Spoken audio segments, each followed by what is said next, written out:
Hola, bienvenidos nuevamente a esta segunda charla de esta Escuela de Verano de Potencia organizada por la Unidad Guadalajara, el CIMBESTAF. En esta ocasión va a ser el maestro en ciencias Sergio Iván Pérez Tenier quien nos platique un poco sobre lo que está haciendo en sus estudios doctorales relacionado con el aprendizaje utilizando redes neuronales para la estimación de patrones de señales. Sin más, pues los dejo con el maestro Sergio Iván. Adelante, muchas gracias. Hola, buenas tardes. Es un honor y privilegio estar aquí para presentarles mi investigación con el nombre de aplicaciones de redes neuronales convolucionales 1D para la estimación de patrones específicos en señales, donde he explorado un tema apasionante y en constante evolución, el aprendizaje profundo. En particular, me he centrado en aplicaciones de redes neuronales para la detección de patrones específicos en secuencias de señales. A lo largo de mi investigación, mi objetivo principal ha sido evaluar y comparar el desempeño de estas redes neuronales, estos objetivos empleando diferentes arquitecturas y técnicas del aprendizaje profundo.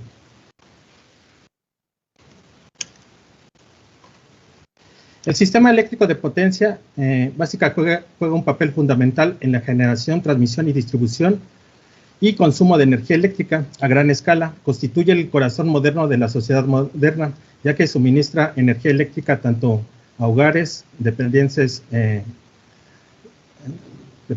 del gobierno, industria, por lo que es de suma importancia.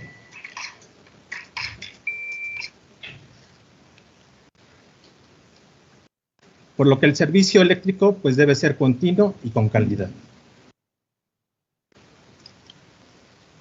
El aprendizaje profundo también ha sido conocido como Deep Learning y ha revolucionado el campo de la inteligencia artificial en los últimos años, básicamente basado en redes neuronales artificiales de múltiples capas. El aprendizaje profundo ha demostrado una capacidad excepcional para aprender y extraer características complejas de los datos, permitiendo la resolución de problemas cada vez más desafiantes.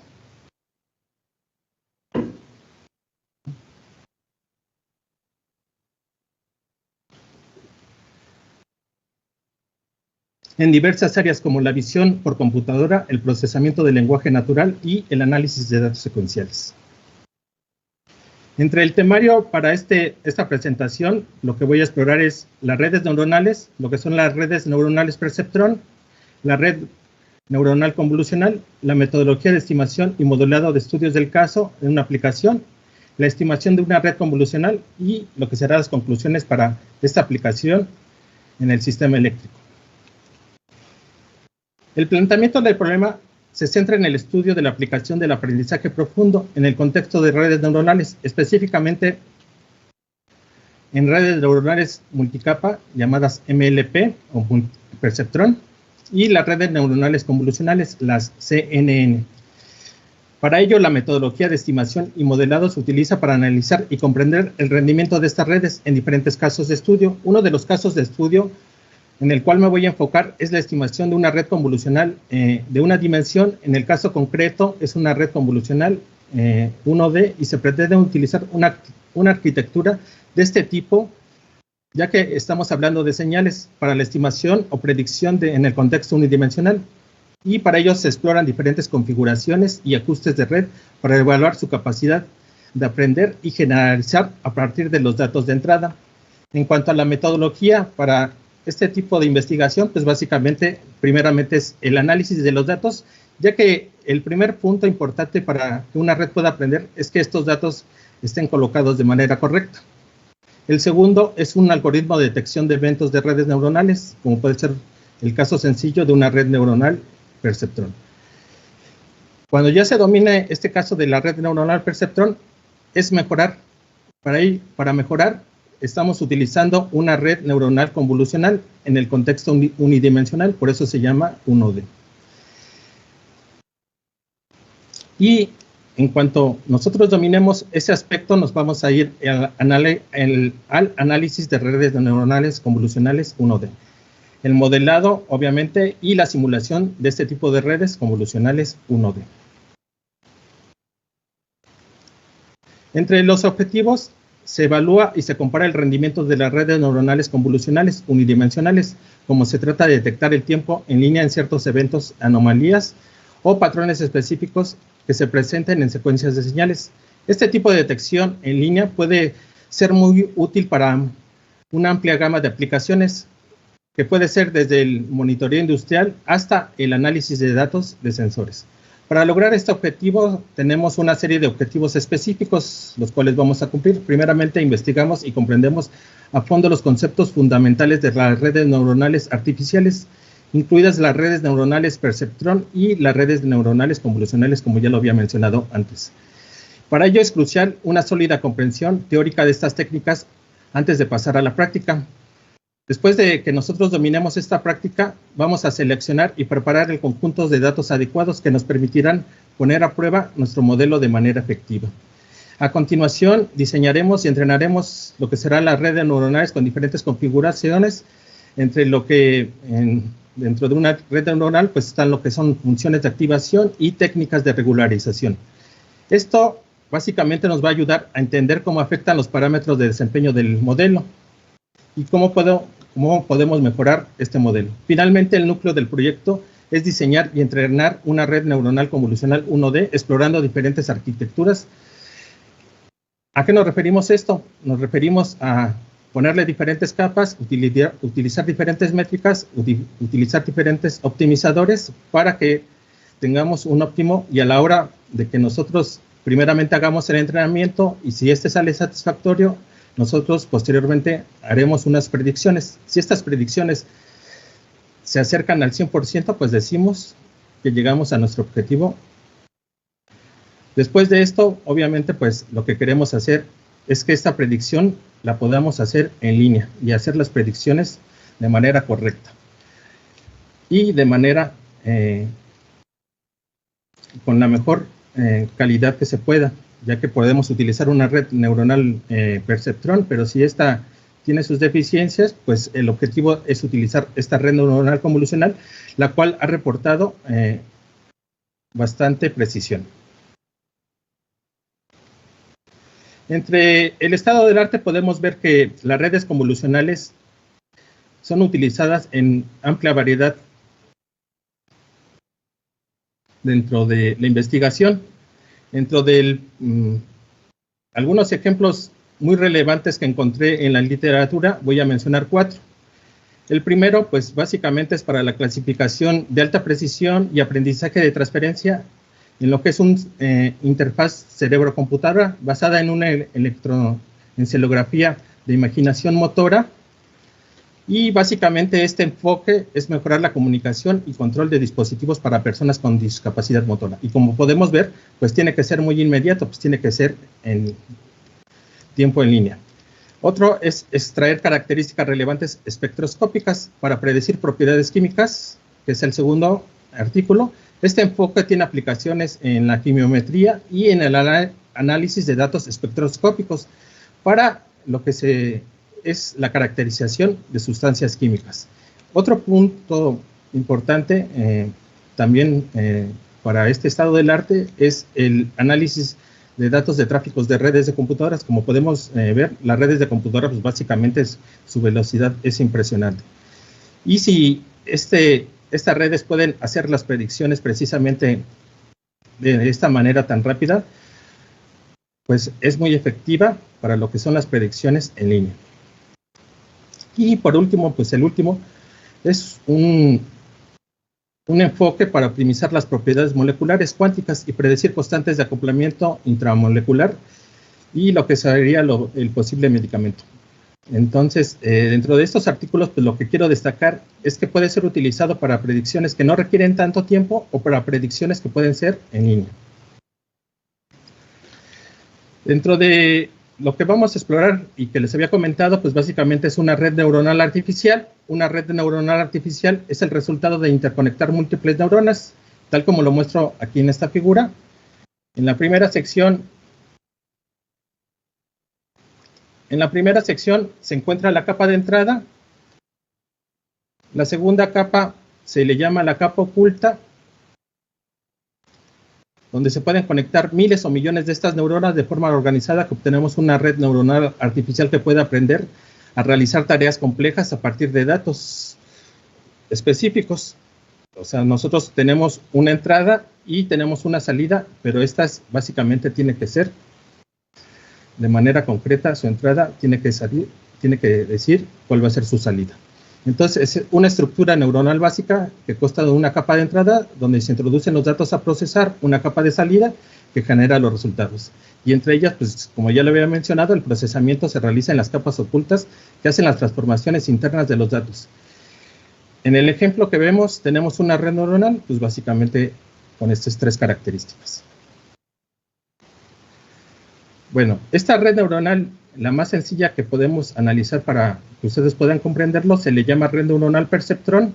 Esta red neuronal perceptrón es un tipo hacia adelante, o en inglés, feed forward. Es decir, la información solo se mueve en una sola dirección, como hemos visto. Entra en la capa de entrada y se va hacia la capa de salida, sin ciclos de retroalimentación. La arquitectura de la red neuronal es la que se mostraba anteriormente, y básicamente pues es lo que consta de sus capas de entrada, sus capas internas y su capa de salida.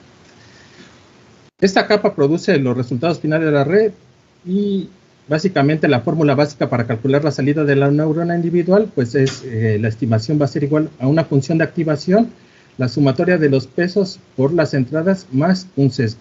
Y vemos que la fórmula nos dice que va a ser la predicción de la neurona, F es la función de activación que vamos a ver más adelante, y básicamente introduce una no linealidad en la red. Por ejemplo, puede ser una función sigmoide o una función ReLU, ya que todos los problemas pues no son problemas lineales. Dentro de ellos pues también tenemos lo que son los pesos asociados, nombrados como omega i, y algo que nos va a poder ayudar a ajustar la red, que se le llama sesgo. Y tenemos una suma ponderada, la cual vamos a realizar, en este caso, hacia adelante.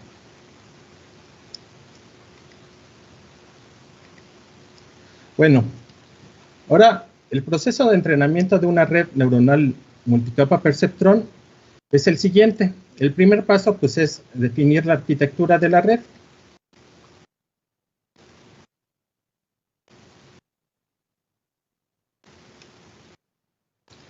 Este primer paso, donde se decide la estructura de la red, es decir, el número de capas y número de neuronas de cada capa. Básicamente, los hiperparámetros. Cuando nosotros ya sabemos qué tipo de red vamos a utilizar, lo que tenemos que hacer es inicializar los pesos y los sesgos. Luego se procesa los valores iniciales de estos pesos y sesgos, y se asignan las conexiones entre lo que son las neuronas. Estos valores suelen ser pequeños y básicamente aleatorios, o muy cercanos a los valores que nosotros ya sabemos al cual se va a acercar nuestro problema de nuestra red neuronal que estamos utilizando, y la finalidad. Entonces, para ello vamos a definir lo que es la función de activación. La función de activación la vamos a ver más adelante, pero dentro de las más comunes pues se encuentra la función lineal, la función escalón, la función sigmoide y la función ReLU, que básicamente vamos a ver por qué es la más utilizada. Dentro de las métricas podemos utilizar alguna muy común, en el cual básicamente hicimos experimentos y nos dio bastante buenos resultados, que se llama error cuadrático medio, y tiene un rendimiento de la red bastante favorable. Para ello después vamos a utilizar lo que son los optimizadores. Se selecciona un algoritmo de optimización, que puede ser el gradiente descendiente o el estocástico gradiente descendiente, que permite ajustar los pesos y los sesgos de la red durante su entrenamiento. Para ello, pues después, cuando ya tenemos los hiperparámetros, lo que vamos a hacer es cargar los datos de entrenamiento. Para tener los datos de entrenamiento, pues obviamente tenemos que tener los datos de entrada y los datos de salida.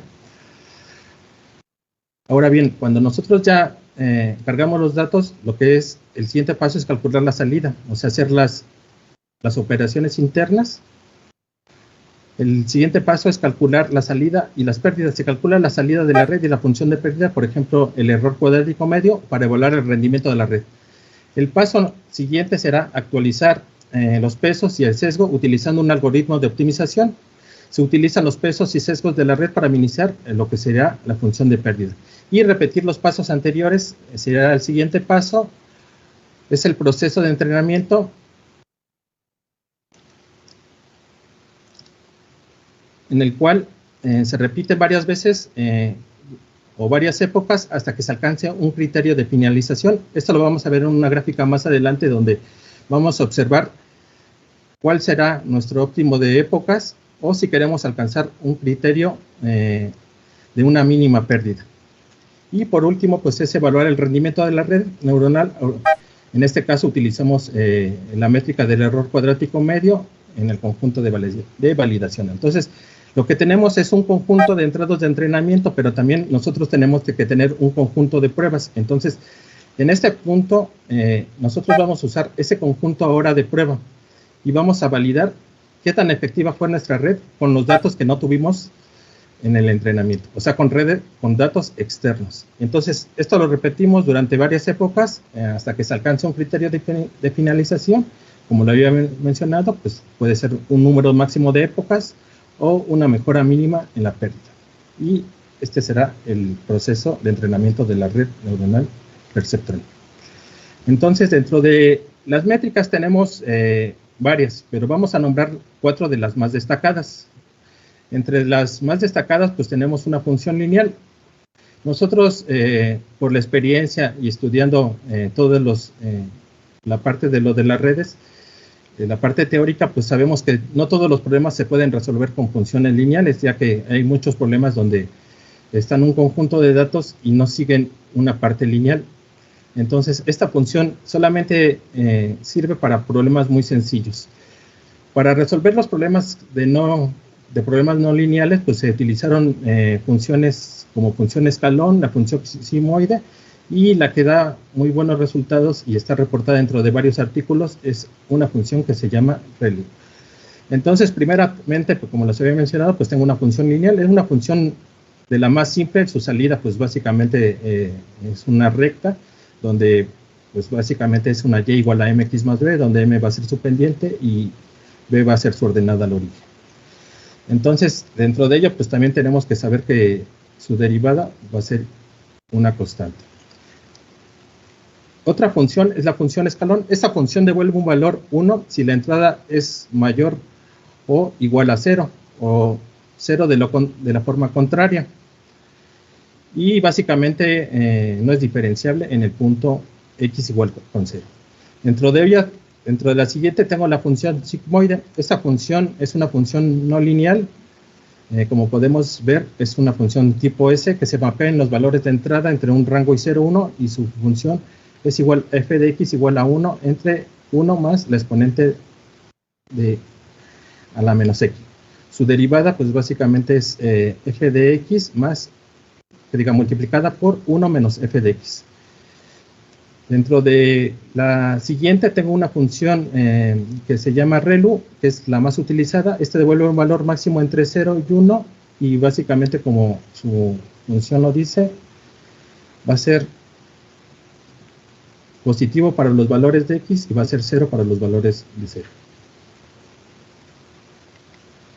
Dentro de las métricas, como les había mencionado, hay diferentes. Para mi problema, que es un problema de señales, me basé en 2 principales, el cual es el error cuadrático medio. Este se calcula en el promedio de los errores al calcular entre las predicciones y los valores reales. Y la otra es el error absoluto medio, que calcula el promedio de las diferentes absolutas entre las predicciones y los valores. El error cuadrático medio es una métrica que calcula el promedio de los errores cuadráticos entre las predicciones y los valores reales. Es una forma de medir qué tan cercanas están las predicciones a los valores verdaderos. En cuanto al error absoluto medio, esta métrica calcula el promedio de las diferencias absolutas entre las predicciones y los valores reales. A diferencia del error cuadrático medio y el error absoluto medio, tienen la importancia que importancia a todos los errores sin penalizar más a los errores más grandes. O sea que básicamente nos ayudan y lo vamos a utilizar en algo que se llama el gradiente descendiente, que les voy a explicar. Ambas métricas son ampliamente utilizadas para evaluar el rendimiento de modelos de regresión, como las redes neuronales. El caso del error cuadrático medio tiende a ser una sensible de valores típicos, mientras que el error absoluto es un poco más robusto. Entre las métricas dependerá del problema específico al cual nos vamos a abordar. Bueno, para el caso del error cuadrático medio, es un problema de regresión funcional lineal. Su fórmula, pues básicamente es 1 entre n, la sumatoria desde i igual a 1 hasta n, de lo que son las predicciones menos los valores reales, y esto al cuadrado. Para lo que será el gradiente descendiente lo vamos a utilizar. Entonces, el gradiente descendiente es un algoritmo de optimización utilizado para encontrar el mínimo local. Entonces, el mínimo local o el mínimo global. Su objetivo básicamente es ajustar los parámetros del modelo interactivamente para minimizar lo que es la función de costo.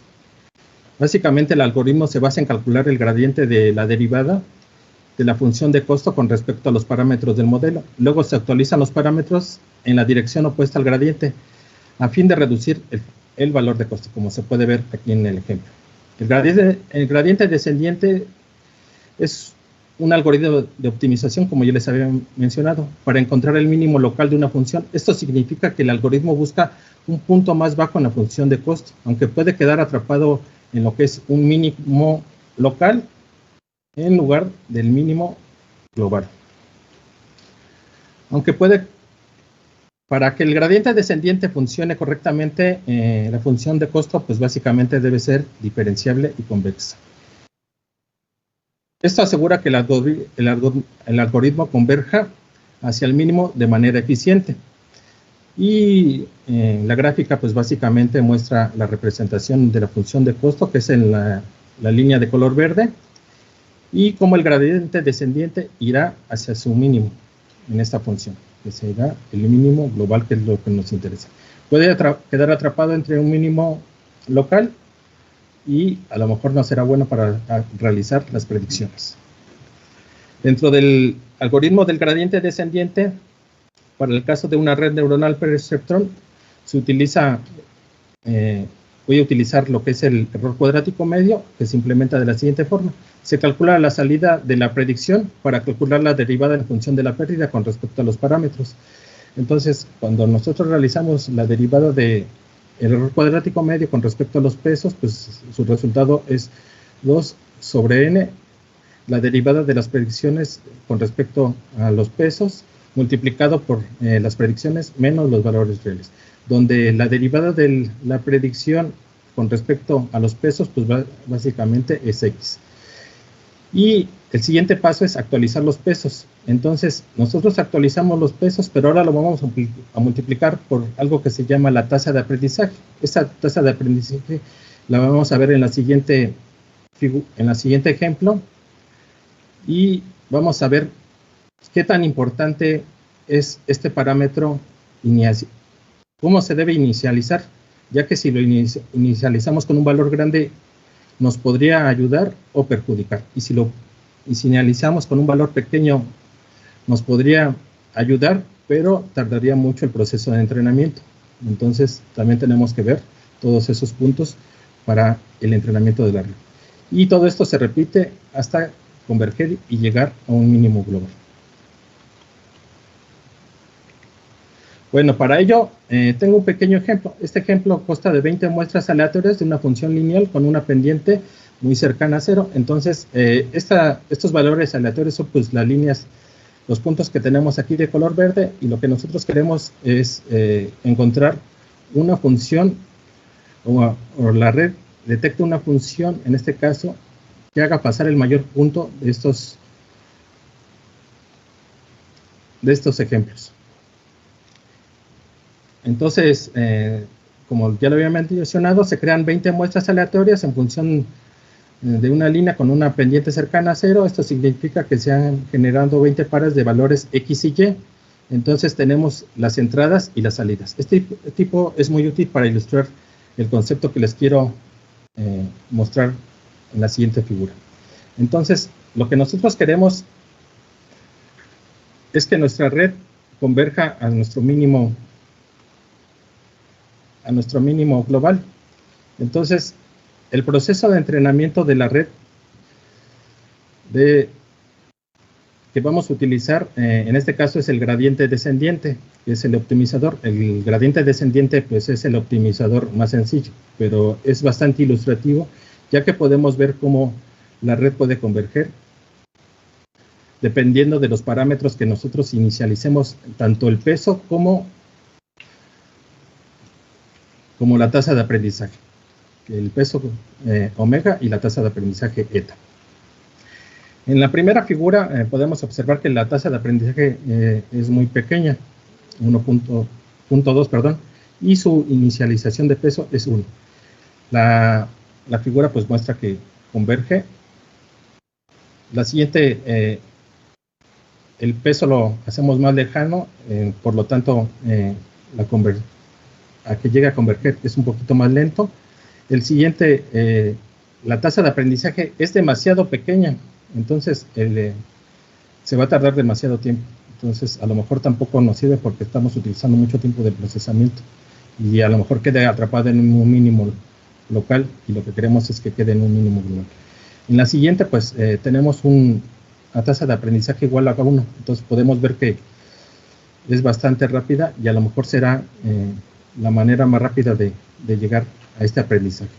En la siguiente, pues, hacemos que la tasa de aprendizaje sea 3 y en la siguiente 3.5, por lo que podemos ver que básicamente nunca llega a su punto óptimo, está básicamente fluctuando entre los puntos de los mínimos locales. Entonces, lo que quiero demostrar con esta gráfica es que a través de la experiencia o a través de lo que será el estudio, pues básicamente sabemos cómo seleccionar estos parámetros, de inicializar los pesos y la tasa de aprendizaje. Bueno, para mejorar el conocimiento de la red se utilizan los optimizadores. Este optimizador ayuda a mejorar el proceso de la red con el fin de disminuir la pérdida. Hay diferentes optimizadores. Ahorita vimos el más sencillo, que es el gradiente descendiente. Entonces, ¿cómo es que el proceso de la red, si nosotros nada más teníamos una fórmula muy sencillita donde pues básicamente nada más estaba compuesta por pesos y por un sesgo?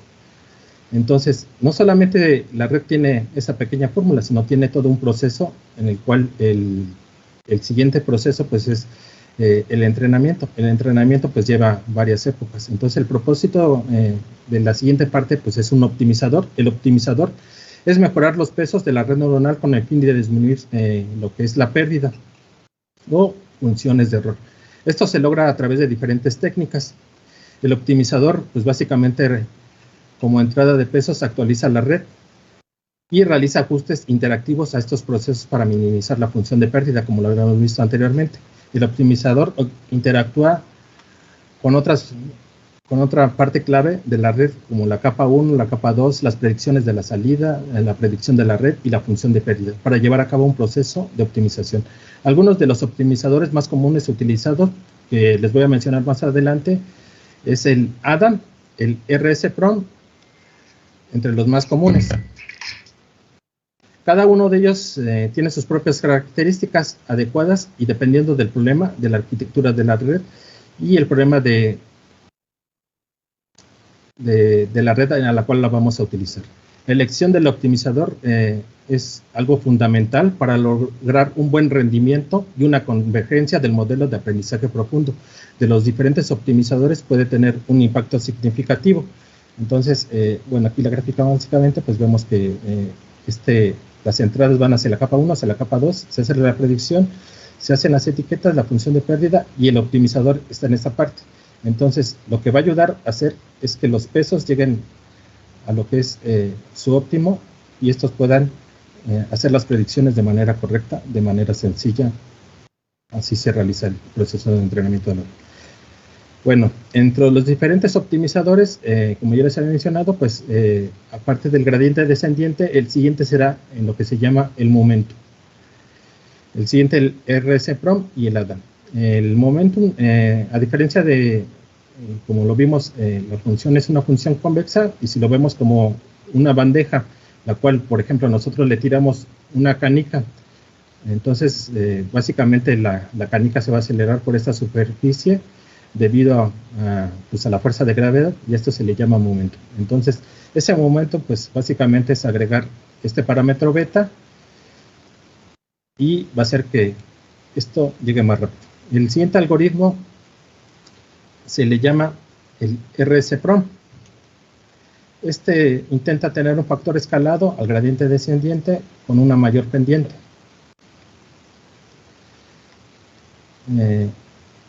Básicamente utiliza un factor de escala de gradiente descendiente en un valor promedio móvil a los cuadráticos de los gradientes anteriores. Esto permite adaptar la tasa de aprendizaje con mayor efectividad, especialmente en dimensiones con mayor pendiente. Y dentro de la literatura podemos ver que varios utilizan el ADAM, pero antes de llegar a este ADAM, pues debimos haber estudiado los anteriores. El ADAM, pues básicamente es la combinación de lo que es el momentum y el RS-Prom. Y utiliza la estimación de primer y segundo momento en lo que es la media y la varianza de los gradientes para actualizar lo que son sus pesos. Bueno, cuando nosotros ya conocimos esta parte, pues tenemos que hacer unas gráficas. Estas gráficas, pues básicamente son dos, que es la curva de la función de la pérdida y la curva de la precisión. En cuanto a la figura número 12, es la curva de la función de pérdida. La gráfica pues nos va a mostrar la evolución de la función de la pérdida, de los costos a lo largo de las épocas de entrenamiento de los diferentes optimizadores. Aquí utilizamos lo que es el estocástico gradiente descendiente, el momentum, el RS-Prom y el ADA. Entonces, la primera gráfica lo que intenta llegar es al mínimo. Entonces, como podemos observar, se puede ver que tanto el optimizador de color azul, que es el gradiente descendiente, es el que actúa más lento. El siguiente es el momentum, el que sigue es el RS-Prom de color verde, y el color rojo, que es el optimizador ADAM, es el que presenta mejor desempeño en la curva de pérdida con más baja y convergencia más rápida. En cuanto a la siguiente gráfica, la número 13, es una curva de precisión. Esta gráfica muestra la evolución de precisión a lo largo de las épocas de entrenamiento. Al igual que la curva de pérdida, el optimizador ADAM de color rojo es el que tiene un mejor desempeño, como podemos ver aquí, alcanzando una precisión más alta en comparación a los otros optimizadores. Pero también podemos ver que el optimizador momentum de color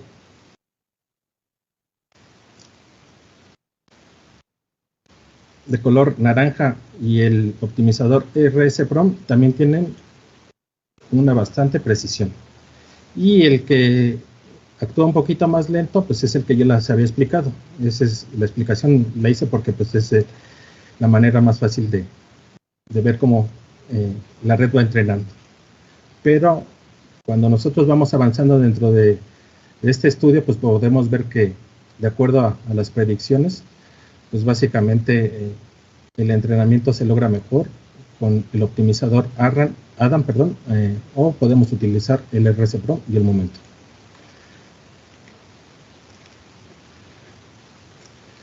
Dentro de lo que es una red neuronal convolucional, que es nuestro objetivo, pues básicamente, como lo muestro aquí en la figura, lo que se hace es un barrido a través de lo que se le llama un filtro. Este filtro dentro de la teoría se le llama kernel, y básicamente es un barrimiento, como lo va haciendo aquí en esta pequeña figura. Entonces lo que intentamos hacer es extraer las características más relevantes, como pueden ser líneas horizontales, líneas verticales, líneas diagonales o bordes. Y dentro de esta parte podemos decir que las redes convolucionales son ampliamente utilizadas para lo que es la tarea de visión por computadora el reconocimiento de patrones, que será una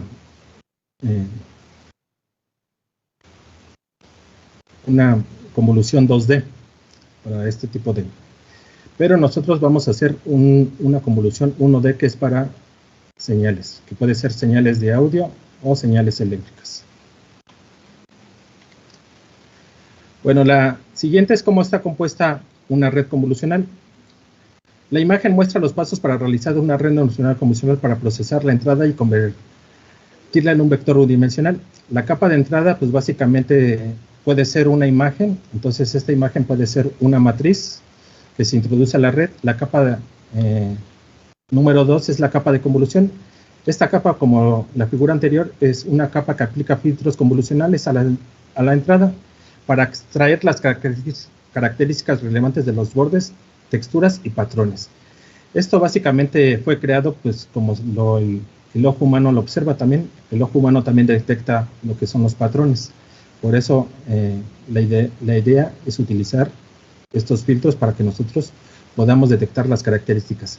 En este caso, pues, una red convolucional para la clasificación de imagen, pues, es diferente a lo que nosotros realizamos, porque nosotros estamos haciendo un problema de regresión lineal, y el problema de cuando nosotros tenemos imagen es un problema de clasificación.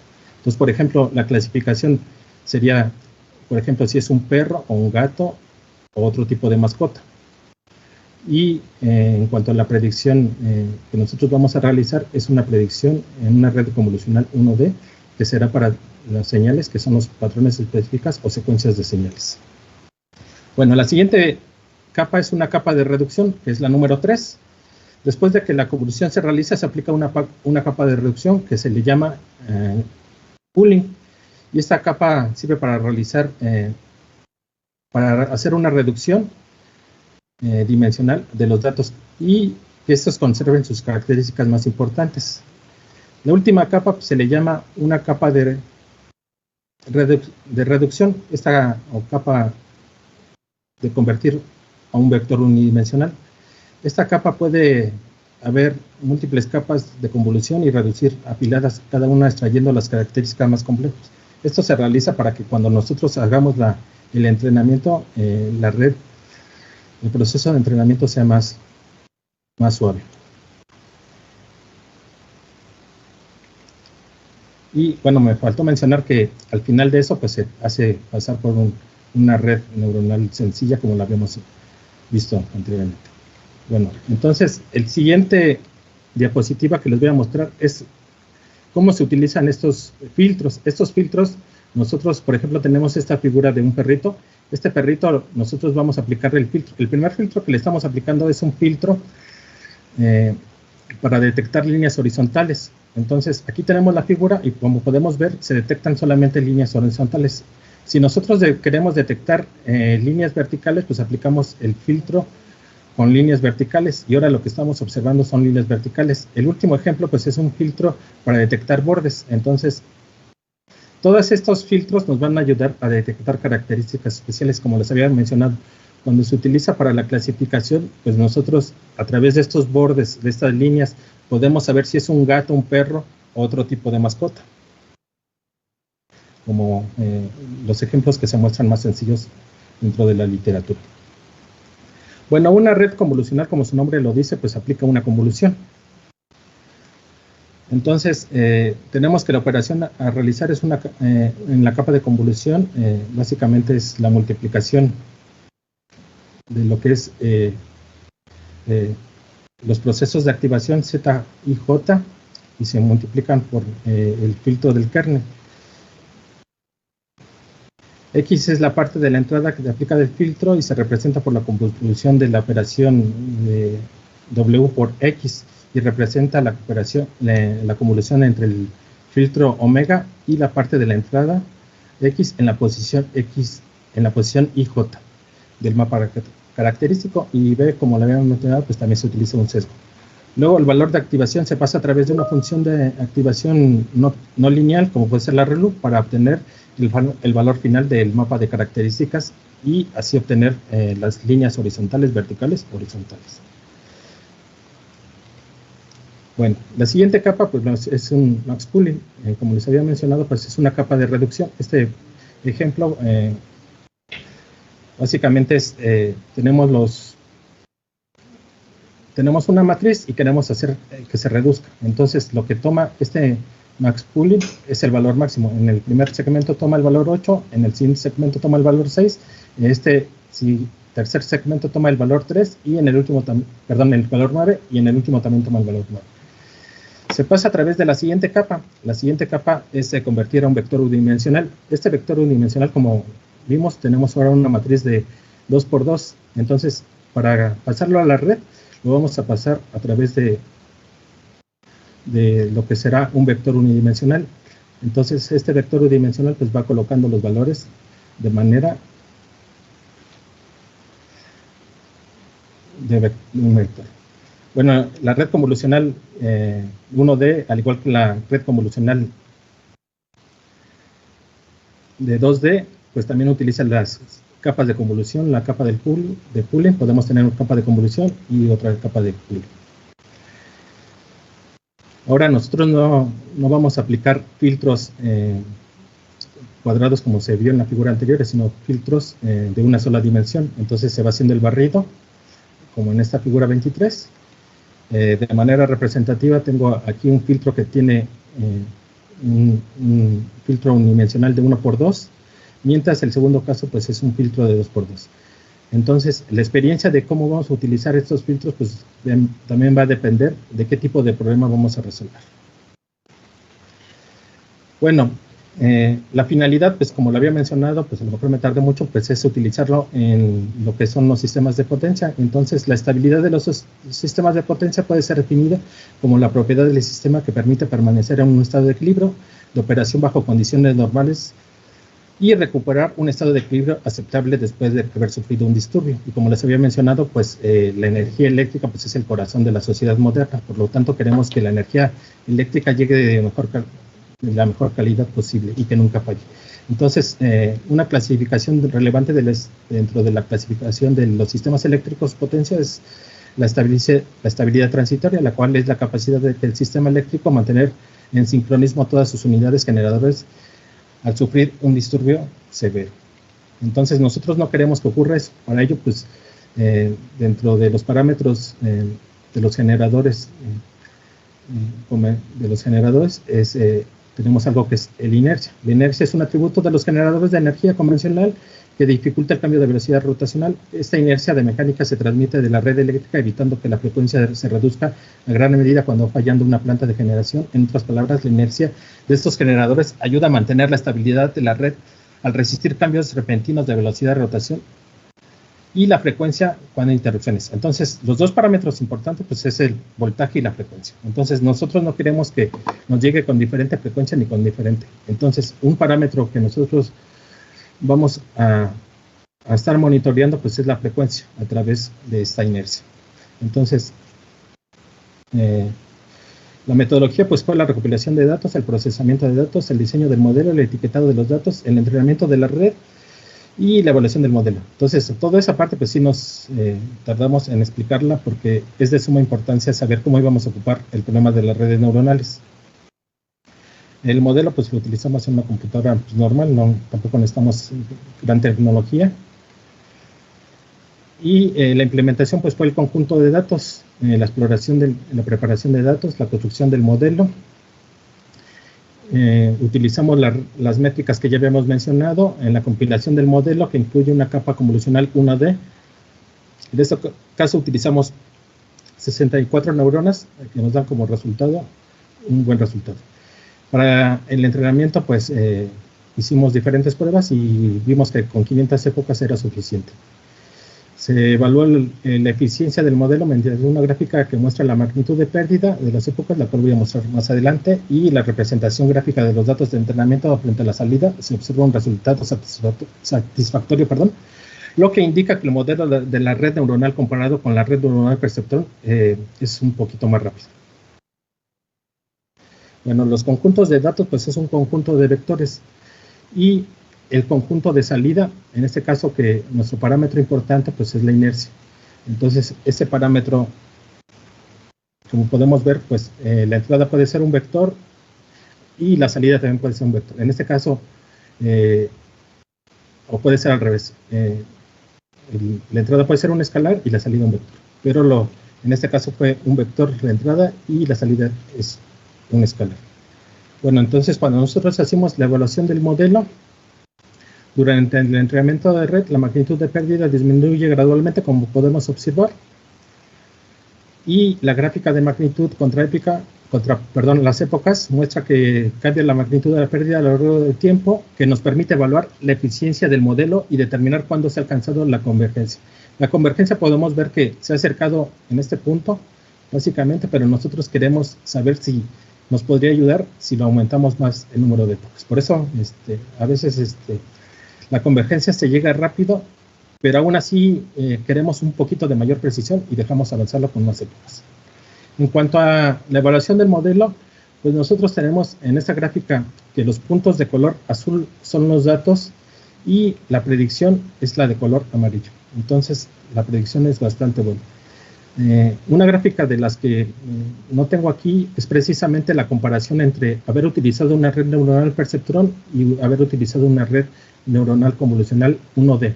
Pero básicamente pues llega más rápido la red neuronal convolucional porque tiene características más específicas de los datos. Entonces, a la hora del entrenamiento, pues sí tarda un poquito más, pero su precisión es bastante amplia con respecto a una red neuronal perceptrón. Bueno, aquí hicimos una predicción con los datos en serie. Entonces, esta predicción es un previo a lo que será la predicción en línea. Entonces, si nosotros podemos realizar esta predicción, básicamente hacemos la predicción de este punto a este punto, la predicción de este punto a este punto, la predicción de este punto a punto y la predicción. Son 5 predicciones. El resultado es bastante satisfactorio y como podemos observar, pues básicamente el entrenamiento pues tampoco es tan tardado, pero la predicción es demasiado instantánea, básicamente en línea como lo queremos hacer. Porque tarda esta predicción 34 milisegundos, 33 milisegundos. Es muy pequeña la predicción. Entonces, las predicciones, pues, básicamente son casi instantáneas.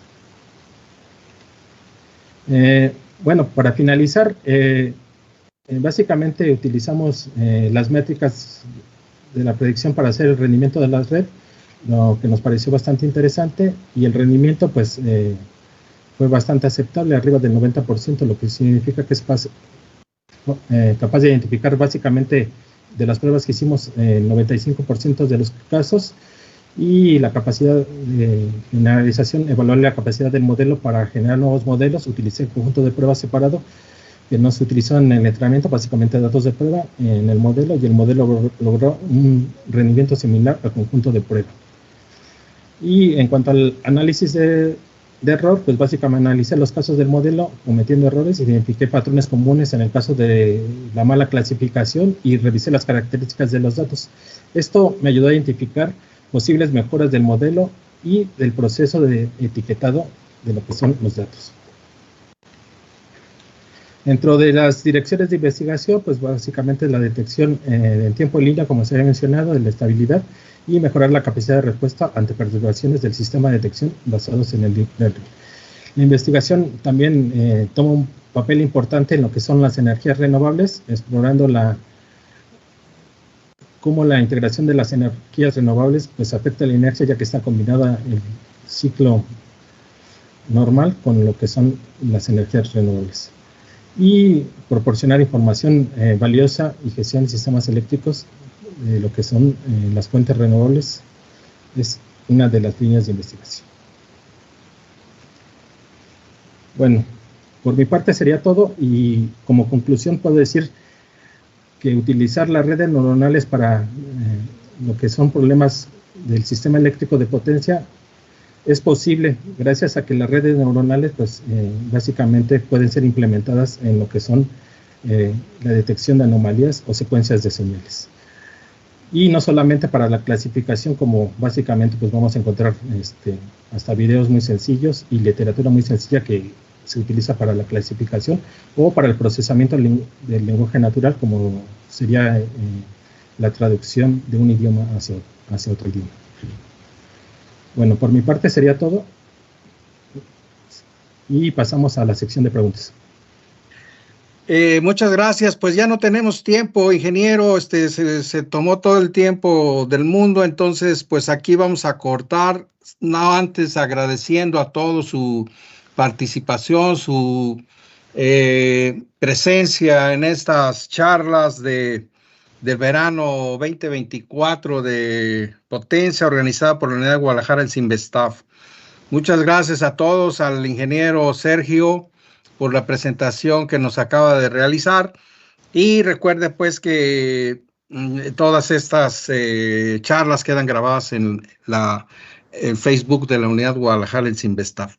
Muchísimas gracias a todos. Gracias al ingeniero Rogelio que hace posible esta transmisión por Facebook. Y los esperamos el día de mañana. Muchas gracias. Hasta luego. Hasta luego. Muchas gracias.